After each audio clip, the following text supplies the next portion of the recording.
ये तत्व ज्ञान परमेश्वर स्वयं ही आकर प्रदान करते हैं। परमात्मा के विधान में, परमात्मा के गुणों में लिखा है कि वो परमेश्वर अपनी प्यारी आत्माओं को मिलता है, उनको तत्व ज्ञान से परिचित कराता है, और उस परमेश्वर के द्वारा दिए गए ज्ञान के अतिरिक्त जो भी ज्ञान होता है वो कोरा अज्ञान होता है। तो पुण्यात्माओं, इस दास के द्वारा वही सत्संग आपको सुनाया जाता है जो परमेश्वर ने स्वयं आकर के 600 वर्ष पूर्व काशी शहर बनारस में प्रकट होकर के अपनी प्यारी आत्माओं को सुनाया था। अब पुण्यात्माओं, परमात्मा के विषय में जानकारी हम कहाँ से ग्रहण करते हैं और कहाँ से हमें ये ज्ञान दिया जाता रहा। जितने भी हमारे धर्म गुरु थे वो ये कहा करते कि हम वेदों, गीता और पुराणों से आपको ये ज्ञान परमात्मा का सुना रहे हैं। हमें बड़ी खुशी होती थी कि परमात्मा के विषय में जानकारी पवित्र वेदों में, पवित्र श्रीमद् भगवत गीता में, पवित्र पुराणों में विद्यमान है, और हमारे धर्मगुरु ये सही बता रहे होंगे क्योंकि ये संस्कृत पढ़े हैं।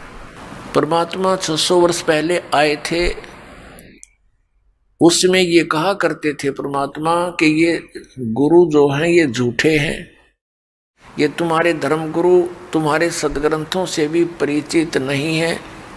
आदरणीय धर्मदास साहिब जी जो परमात्मा के शिष्य हुए, उनको सचखंड दिखाया, सतलोक लेकर गए। उससे पहले धर्मदास साहिब जी श्री कृष्ण, श्री विष्णु, श्री शंकर भगवान के उपासक थे, और वो ये सुना करते थे उन धर्म गुरुओं से कि हम जो ज्ञान बता रहे हैं कि श्री विष्णु जी, श्री शंकर भगवान ये पूर्ण परमात्मा है, ये अजर अमर है, इनकी जन्म मृत्यु नहीं होती। तो हम ये सोचा करते थे कि ये सही बोल रहे होंगे। इसी ज्ञान पर आधारित थे आदरणीय धर्मदास साहिब जी, और जिस समय परमात्मा उनको अपने विधान अनुसार आकर मिले, उनको तत्व ज्ञान समझाने की चेष्टा की, लेकिन जल्दी सी धर्मदास जी का ये ज्ञान हजम नहीं हुआ। बहुत बार परमात्मा ने उनको समझाया, फिर अंत में परमेश्वर ने आदरणीय धर्मदास साहिब जी को सचखंड दिखाया, अपना निज स्थान सतलोक जहां भगवान रहते हैं और जहां हम सभी रहा करते थे, वो स्थान दिखाया, और साथ में श्री ब्रह्मा जी, श्री विष्णु जी, श्री शिव जी के वो लोक दिखाए, और साथ में स्वर्ग और नरक से परिचित कराया। उसके साथ साथ ब्रह्मलोक में भी परमात्मा उनको लेकर गए, और जहां भी भगवान परमात्मा कबीर जी जाते थे सभी देव उनका खड़ा होकर सत्कार करते थे। फिर परमेश्वर सचखंड लेकर गए सतलोक में, वहां परमात्मा को वास्तविक रूप में देखा। कबीर जी को जब धर्मदास जी की आत्मा को परमात्मा ने वापस छोड़ा, तब धर्मदास जी ने कहा था, हे भगवान, अब आपकी कृपा से आपका दास परिचित हुआ कि आप पूर्ण परमात्मा हैं।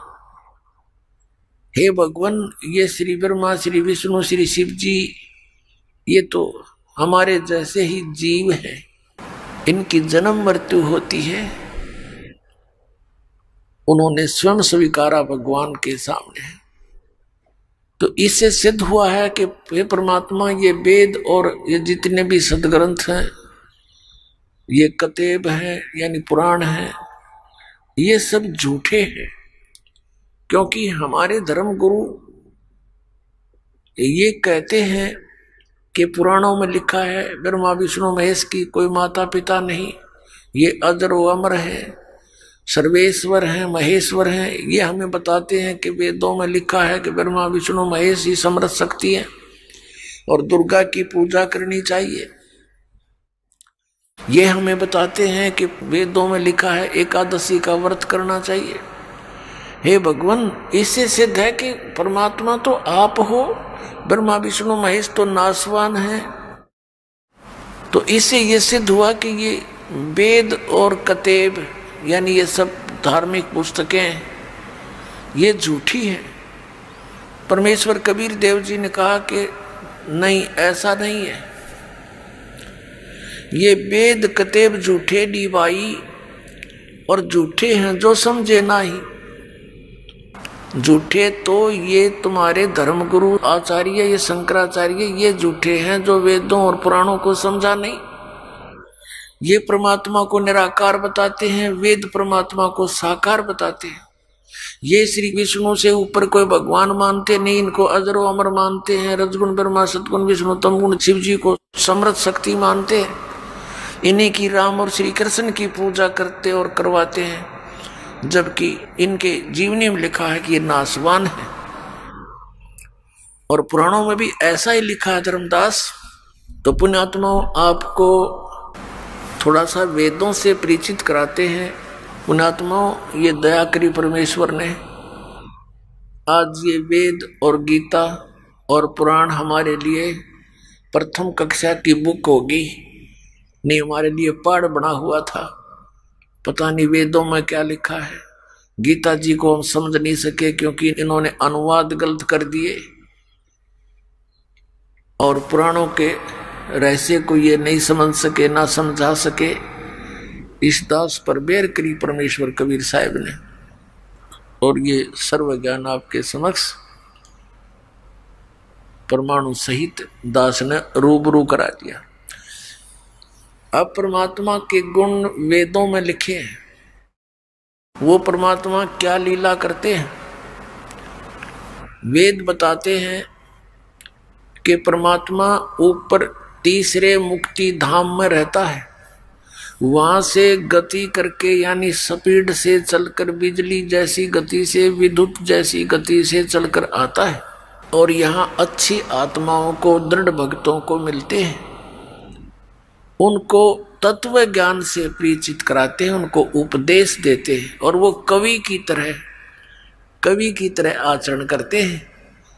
कवियों की तरह जहाँ कहीं जा करके कविता के रूप में अपनी महिमा का ज्ञान बताना शुरू कर देते हैं, वो परमात्मा होते हैं। और वो एक सुप्रसिद्ध कवि की भी पदवी को प्राप्त करते हैं, लेकिन वो होते हैं पूर्ण परमात्मा। अपने आत्माओं, जो वेद हमें बताएंगे कि भगवान ऐसा है, ऐसी लीला करता है, तो जिस भगवान की जीवनी में ये सब लिखा हुआ हमें मिल जावे कि कौन से भगवान ने वेदोनुसार लीला की हुई है, तो ही इज गॉड, वो परमात्मा है, बाकी भगवान नहीं है। तो हमने सबसे पहले परमात्मा को पहचानना है, और ये समझ में आ गया कि ये भगवान है, और इसके पाने की विधि कौन सी है, ये उसके पाने की विधि है, तो सारा काम सुलझ गया, सारी ये समस्या हल हो जाती है। फिर तो वो भक्ति साधना करना शेष रह जाता है। अभी तक तो हमें ये विश्वास ही नहीं था कि हम जो कर रहे हैं ये हमें मोक्ष प्रदान कर भी देगा, और चाहे हमने ये मान भी रखा हो, हम अपनी जो साधना जैसी भी कर रहे थे ये सही है, लेकिन दूसरा कोई ज्ञान बताता है, हम फ्यूज हो जाते थे, उसका ज्ञान अच्छा लगता था कि हाँ ऐसा भी हो सकता है। श्रीमद् भगवत गीता अध्याय नंबर 2 के श्लोक 53 में कहा कि अर्जुन, जिस समय तेरी बुद्धि इस भ्रमित करने वाले भिन्न भिन्न वचनों से हटकर एक परमात्म तत्व के ऊपर यानी तत्व ज्ञान के ऊपर स्थिर हो जाएगी, तब तो तू योग को प्राप्त होगा, तब तो तेरी भक्ति स्टार्ट होएगी। नहीं तो कोई कुछ कह देगा तो डगमग हो जाएगा, फिर तेरा गई बात सारी बिगड़गी।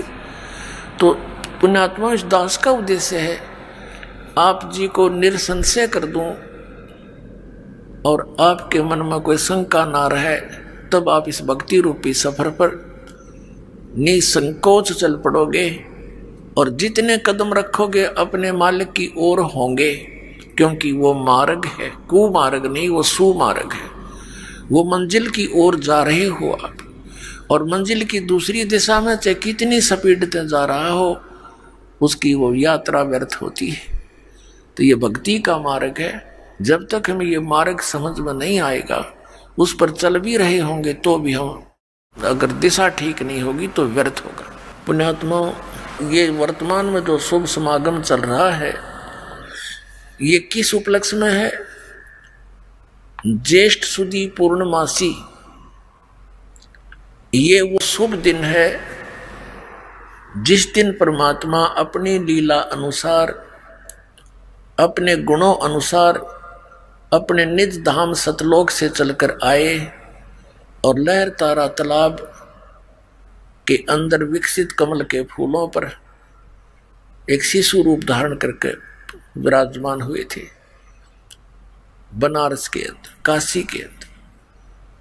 तो पुण्यात्माओं, पहले हम अपने सदग्रंथों को देखते हैं। कबीर परमेश्वर ने 600 वर्ष पहले प्यारी आत्मा अपनी दृढ़ भक्त आदरणीय धर्मदास साहिब जी को कहा था कि धर्मदास, ये वेद मेरा भेद है, मैं मिलूं वेदन में नाही, और जौन वेद से मैं मिलूं वो वेद जानते नहीं। ये चारों वेद मेरी ही महिमा का गुणगान कर रहे हैं, लेकिन मेरे पाने की वे ऑफ वर्शिप, पूजा का मार्ग, पूजा की विधि इन वेदों में वर्णित नहीं है।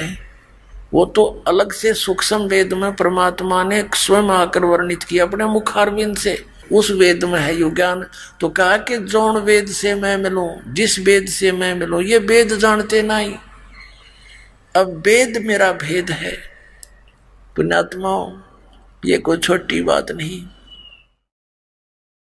ये कहना कि ये वेद मेरा भेद है 600 वर्ष पहले कहना, और मैं गॉड हूं, मैं भगवान हूं, सुप्रीम पावर हूं, हम ही अलग अल्लाह हैं, कुतुब गोश और पीर, गरीबदास खालिक धनी, हमारा नाम कबीर। आदरणीय रामानंद जी से परमात्मा ने कहा था कि सुन रामानंद राम हम, मैं बावन नरसिंह, गरीबदास कली कली, हमसे ही तेरे कृष्ण ये संग। फिर परमेश्वर ने कहा था, ए स्वामी सृष्टा में और सृष्टि मेरे तीर, दास गरीब अधर बसूं मैं अवगत अलख कबीर। 600 वर्ष पहले भगवान ने कहा था कि ए स्वामी, यानी ए स्वामी रामानंद जी, मैं सृष्टा हूं, सारी सृष्टि का रचनहार हूं, और ए स्वामी सृष्टा में सृष्टि मेरे तीर, ये पूरा विश्व मेरे आधार है, मेरे वचन के आधार से टिका हुआ है, और अपने अपने स्थान पर ये चल रहा है। और गरीबदास साहिब जी को परमात्मा मिले थे, उनको सचलोक सचखंड सब दिखाकर वापस छोड़ा था, और अपना यथार्थ ज्ञान हृदय में भर दिया था, उनका ज्ञान योग खोल दिया था। तो गरीबदास जी गवाही दे रहे हैं कि कबीर साहब ने ऐसे कहा था कि ए स्वामी सृष्टा में सृष्टि हमारे तीर, और दास गरीब अधर बसूं, ऊपर रहता हूं सतलोक में, अवगत सत कबीर। अब वेद क्या बताते हैं और कैसी लीला भगवान करता है, वेद हमें क्या बताते हैं? तो पुण्यात्माओं, परमात्मा के पहचानने में हमें बहुत आसानी होगी, और हम डगमग नहीं होंगे। फिर चाहे कोई ब्रह्मा विष्णु महेश आकर हमसे डिस्कस कर ले, वो यहाँ से हार के जाएंगे इस ज्ञान के अंदर। और यहाँ के इन आचार्य शंकराचार्यों का तो बात तो छोड़ दो, इनने तो कख नहीं पता भक्ति मार्ग का, ABC भी नहीं जानते। ये पूरे विश्व के जितने धर्मगुरु हैं, ये सब आप भी भ्रमित हैं और जनता को भी गुमराह किए बैठे हैं। अब देखिएगा ये ऋग्वेद मंडल नंबर 9, इसमें 9 मंडल में आपको दिखाते हैं ऋग्वेद के, ये कहाँ से प्रकाशित है। प्रकाशक हैं सर्वदेशी कार्य प्रतिनिधि सभा, महर्षि दान भवन, रामलीला मैदान, नई दिल्ली। ये इनके फोन और फैक्स नंबर है। मुद्रक हैं Prince offset printers, 1510 Pataudi house, Daryaganj, नई दिल्ली से।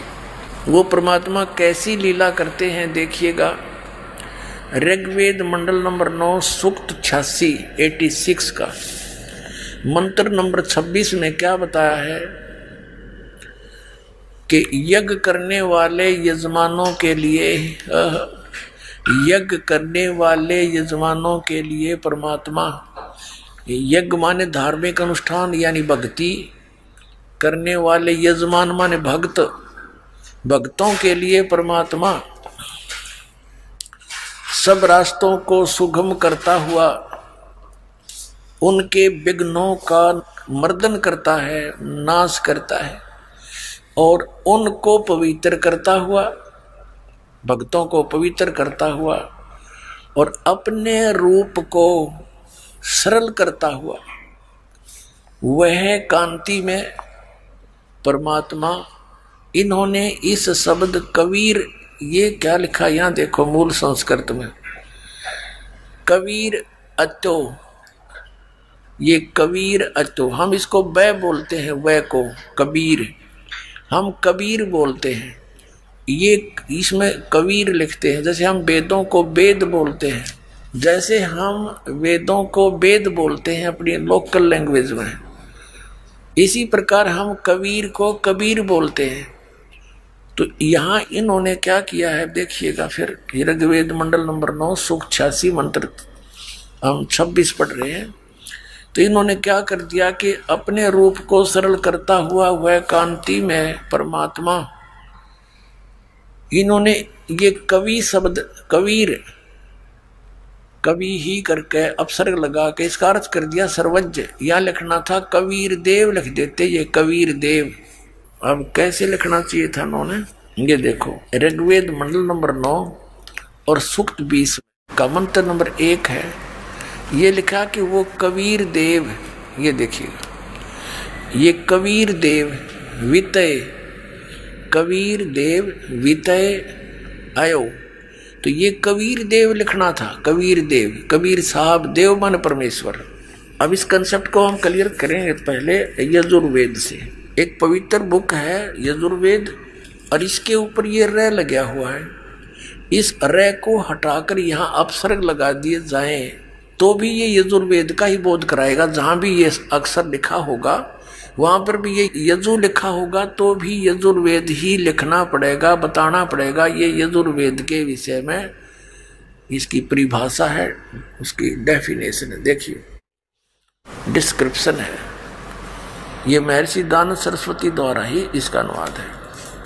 प्रकाशक हैं सर्वदेशी आर्य प्रतिनिधि सभा 2/5 महर्षि दानव भवन, रामलीला मैदान, नई दिल्ली। और ये महर्षि दानव सरस्वती द्वारा इसका अनुवाद है।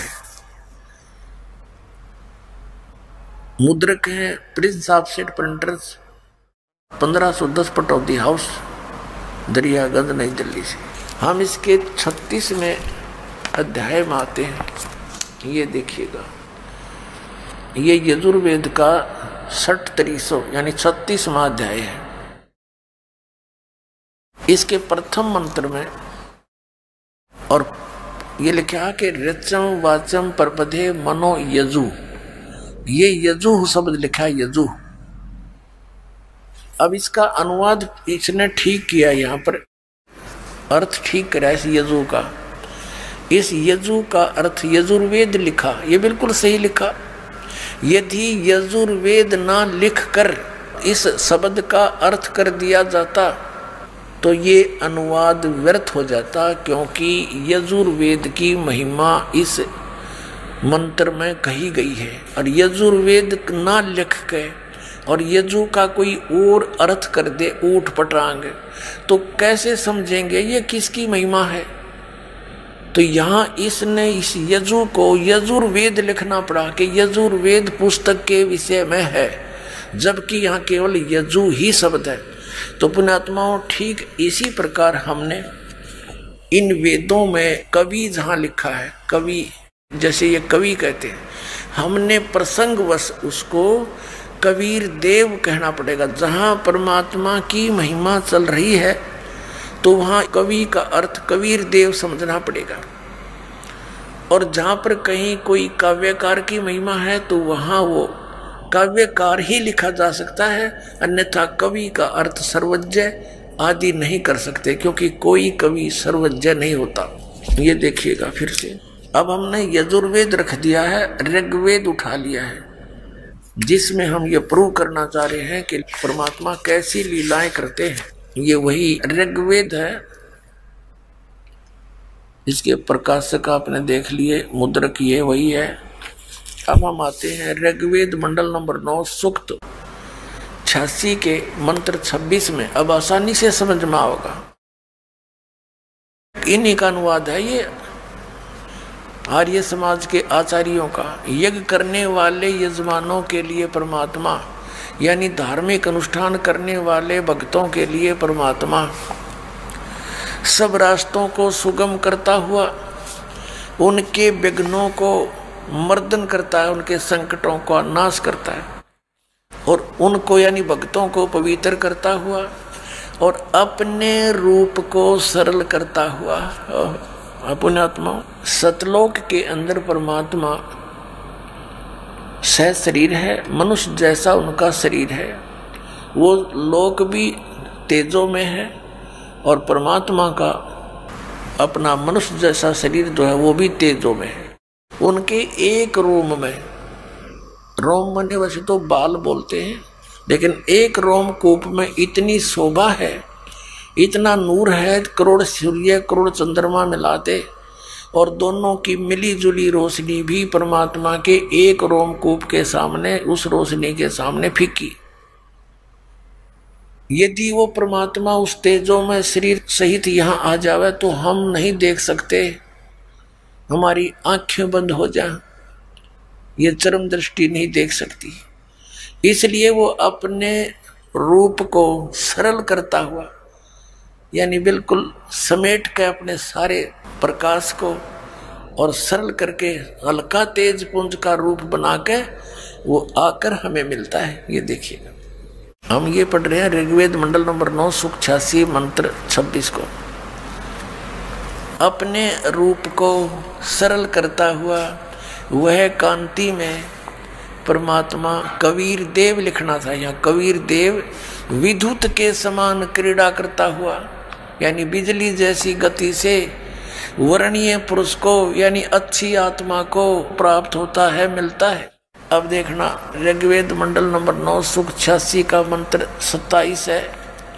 वह प्रकाश पुंज परमात्मा, जो परमात्मा ध्रुलोक के यानी उस तेजोमय लोक के सतलोक के तीसरे पृष्ठ पर विराजमान है, वहां बैठा है, वहां रहता है। अब ये स्पष्ट हो गया कि कबीर देव नाम का कोई भगवान है। कबीर देव, देव माने परमेश्वर, भगवान, तो वो ऊपर सतलोक में रहता है, सतलोक के तीसरे भाग में, यानी सबसे टॉप मोस्ट प्लेस पर। प्रत्येक स्थान का लोक का अपना अपना दर्जे है, तो सबसे टॉप में रहता है भगवान सतलोक के अंदर। नीचे उनके बच्चे वहां उनकी सृष्टि सतलोक में है। तो क्या बताया है कि परमात्मा साकार है और वो वहां रहता है ऊपर, और कंसेप्ट क्लियर किया और वहां से चलकर आता है। और दिखाते हैं इसी में ऋग्वेद मंडल नंबर 9 सूक्त 82 के, ऋग्वेद मंडल नंबर 9 सूक्त 82 यानी 82 का और मंत्र नंबर 1 में, जो सर्व उत्पादक प्रभु यानी सबको उत्पन्न करने वाला परमात्मा, प्रकाश रूप यानी तेजो में शरीर युक्त, सद्गुणों की वृष्टि करने वाला, पापों के हरण करने वाला है, वह राजा के समान, राजेव राजा। हम इसको 269 पृष्ठ पर पढ़ रहे हैं, 269 पर, और 270 पर आपको दिखाएंगे वह है राजा के समान। ये 270 पृष्ठ है। राजा के समान दर्शनीय है, देखण जोगा है, राजा के तरह यानी पूरे ब्रह्मांडों का मालिक रूप में दर्शनीय यानी देखण जोगा साकार है। वह पृथ्वी आदि लोक लोकांतरों के चारों ओर शब्दमान हो रहा है। वह वर्णीय पुरुष को यानी अच्छी आत्मा को, जो दृढ़ भक्त है, उसको पवित्र करता हुआ प्राप्त होता है। और जिस प्रकार विद्युत यानी आकाशीय बिजली स्नेह वाले स्थानों को आधार बनाकर प्राप्त होता है। अब इसमें स्पष्ट कर दिया इस पवित्र वेद ने कि परमात्मा साकार है, राजा के सदृश देखने योग्य है, और वो वहां से गति करके चलकर आता है, और अच्छी आत्मा जो दृढ़ भक्त होते हैं उनको मिलता है। यहाँ आकर के वो क्या करता है फिर उनको मिलकर, ये देखिए आगे स्पष्ट किया है। ऋग्वेद मंडल नंबर 9 सूक्त 82 का मंत्र 1 आपने पढ़ लिया, और वो उनको कैसे मिलता है। अब क्या पता है कि जिस प्रकार विद्युत स्नेह वाले स्थानों को आधार बनाकर प्राप्त होता, जैसे पुराने समय में हम छोटे छोटे थे तब कांसी धातु के बेले और थाली हुआ करती थी। वर्षा के दिनों में थाली और बेले यदि बाहर आंगन में रह जाते थे, घर से बाहर, हमारी दादी जी कहती थी हमारी माताओं को कि तुम इस थाली को, कांसी की धातु जो भी बाहर है, थाली बेले, इनको अंदर रख दो। कांसी धातु के ऊपर बिजली अमूमन गिरती है, आकाश की बिजली, उसका उसके साथ अट्रैक्शन होता है। तो यहाँ एक प्रमाण दिया है कि वो परमात्मा उन्हीं पुण्यात्माओं को मिलता है जिनसे उसका आकर्षण होता है, यानी अच्छी आत्माओं को ही वो मिलता है। बिजली जिस आधार को बनाकर गिरती है, वो परमात्मा उसी आधार बनाकर उस प्यारी आत्मा को मिलता है जो दृढ़ भक्त होता है, और परमात्मा के ज्ञान का डंडोरा पीट देता है। संसार की एक नहीं सुनता, सारा विश्व एक तरफ होता, वो संत एक तरफ होता है। ऐसे दृढ़ भक्तों को वो परमात्मा मिलता है। अब देखना, अब वो क्या करता है। ऋग्वेद मंडल नंबर 9 सूक्त 82 मंत्र 1 पढ़ लिया, अब 2 पढ़ते हैं। ये 2 मंत्र है। हे परमात्मन, उपदेश करने की इच्छा से यानी ज्ञान देने की इच्छा से आप महापुरुषों को प्राप्त होते हो, मिलते हो, और आप अत्यंत गतिशील पदार्थ के समान यानी बहुत स्पीड से तीव्रगामी होकर हमारे आध्यात्मिक यज्ञ को प्राप्त होते हैं। आप कबीर देव हैं, यह लिखना था, आप कबीर देव हैं, बस दैट्स ऑल। बहुत बढ़िया काम हो जाता, लेकिन इनकी बुद्धि इतना काम करे नहीं थी अनुवादकर्ताओं की। फिर भी परमात्मा ने इन्हीं की कर कमलों से सच्चाई को आप जी के लिए उजागर करवा दिया। नहीं तो ये आर्य समाज के जो व्यक्ति हैं, ये महर्षि दयानंद के सिद्धांत पर अटल हैं, और ये मानते हैं कि परमात्मा निराकार है, कहीं एक स्थान पर एक देशीय नहीं है। और वेदों में स्पष्ट है, इन्हीं की कर कमलों से लिखा दिया, इनको याद भी ना होगा हमने के लिखा उसमें। ये सतगुरु की लीला है सारी परमात्मा कबीर जी की। यदि ये दास अनुवाद करता तो आम आदमी आपको भ्रमित कर देता कि अपने अपने हिसाब से सभी अनुवाद करते हैं, अपने हिसाब से कर रखा होगा आपके गुरुजी ने। अब दास ने तो इन्हीं के अनुवाद दिखा दिया आपको। अब ये कोई न्यू नहीं कह सकता कि रामपाल ने गलत कर दिया तो इन्होंने कर रखा, गलत है या ठीक है।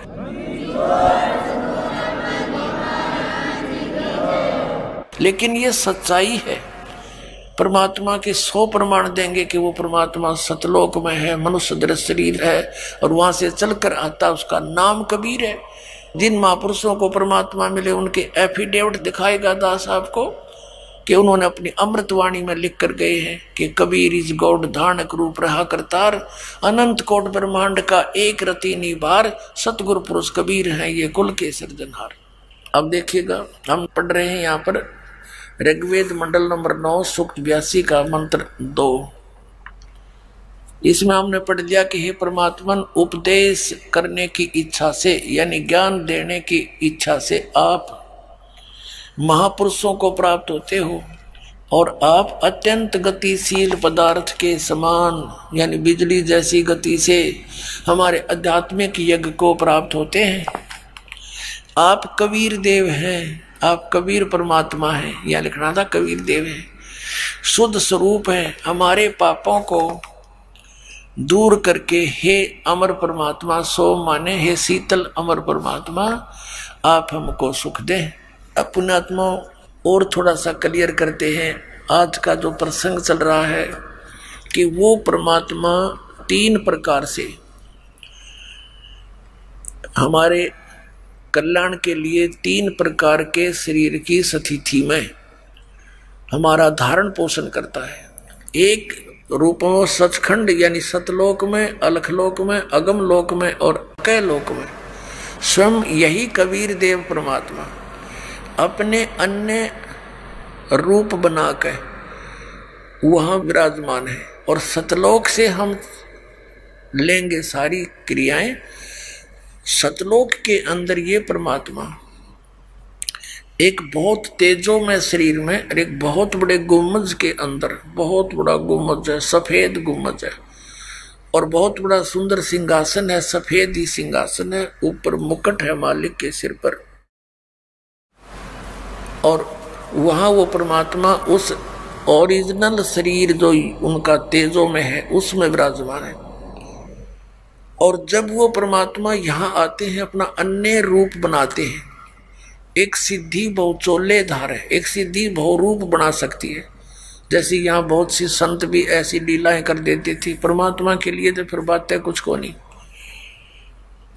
तो दूसरे रूप में वो प्रत्येक युग में शिशु रूप धारण करके एक जंगल के अंदर, शहर से बाहर, एक तालाब के अंदर शिशु रूप धारण करके वो कमल के फूल पर प्रकट होते हैं। वहां से कोई निसंतान दंपत्ति उन्हें उठा ले जाते हैं और फिर धीरे धीरे बड़े होकर के बचपन से ही वो इस तत्व ज्ञान का प्रचार प्रारंभ कर देते हैं।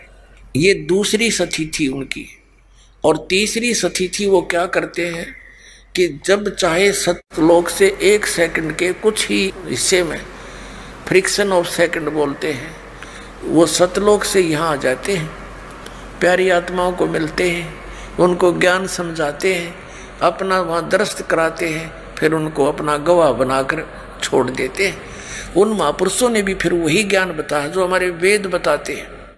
तो अब वेदों में आपने ये पढ़ा, आंखों देखा कि परमात्मा ऊपर धूलोक यानी तेजों में लोक के तीसरे स्थान पर विराजमान है। एक देशीय है, वो राजा के समान देखने योग्य है, साकार है और वहां से गति करके आता है।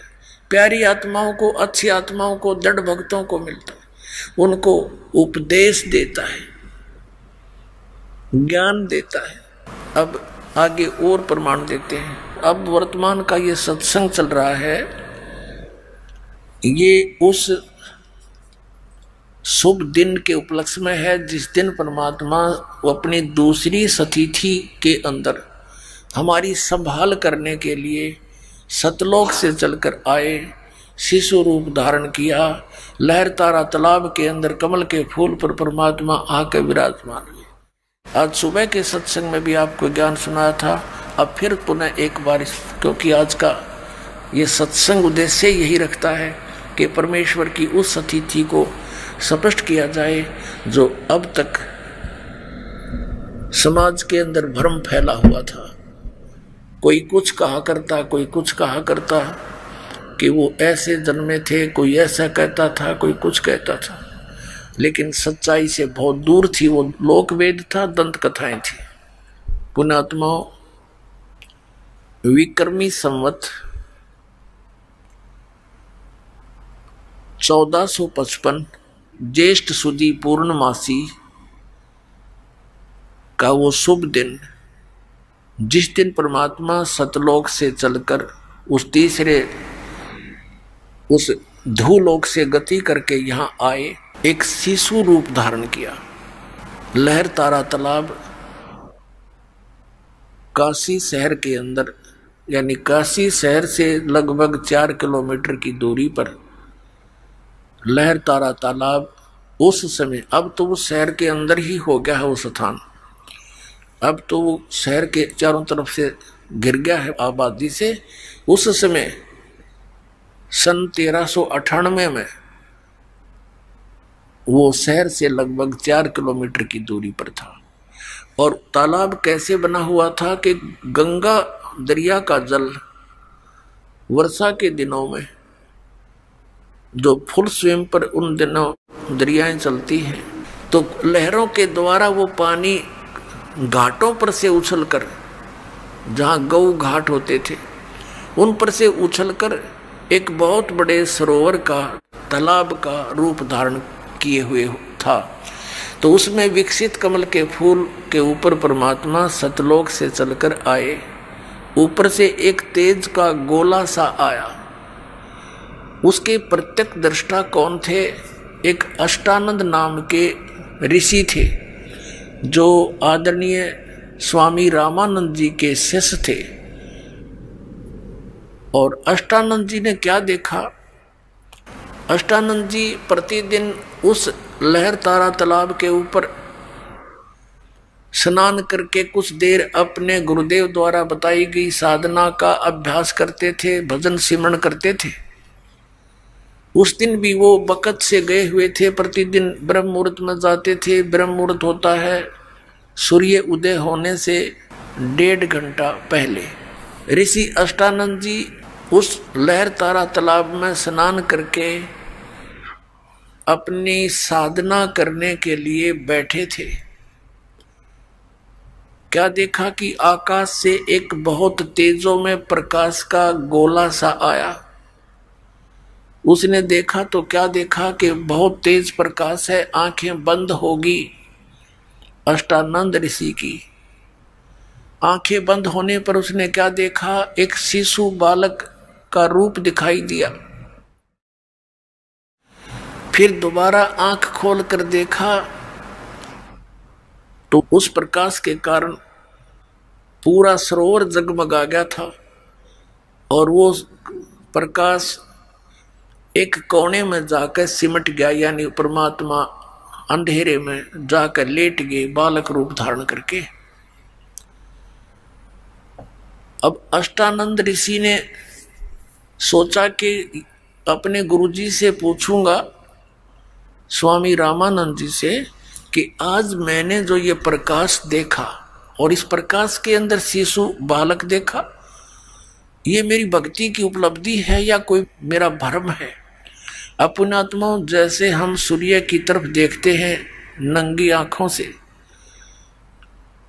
तो हम सूर्य को देख नहीं पाते, आंखें तुरंत बंद हो जाती हैं। आंखें जब हम बंद करते हैं तो सूर्य का प्रकाश रहित आकार, वो गोला दिखाई देता है।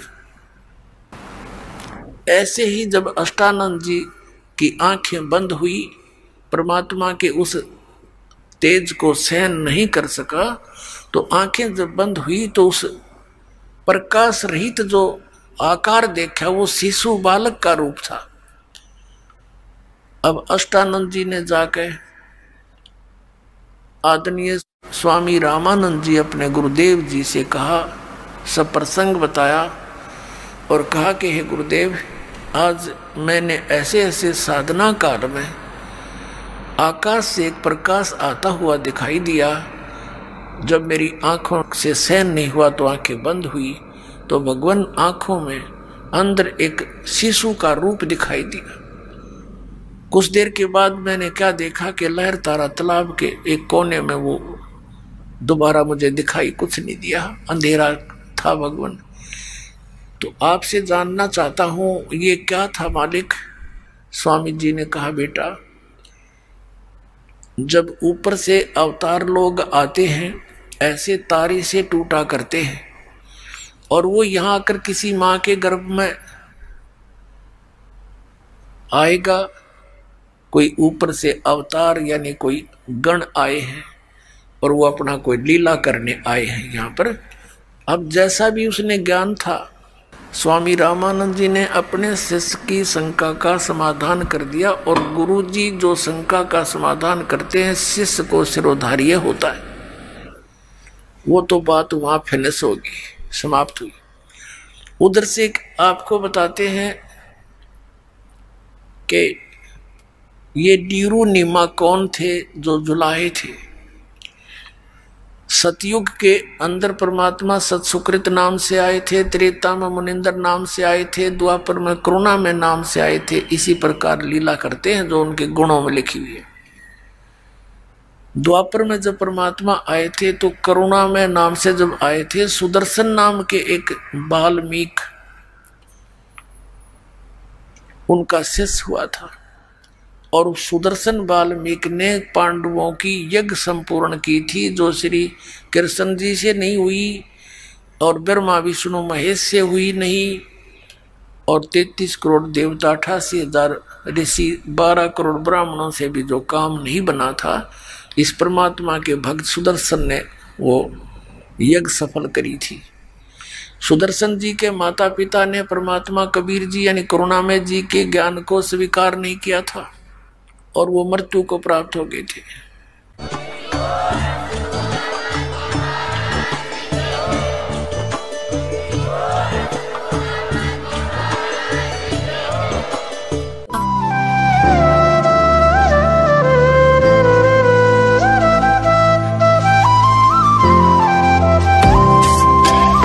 सत सही।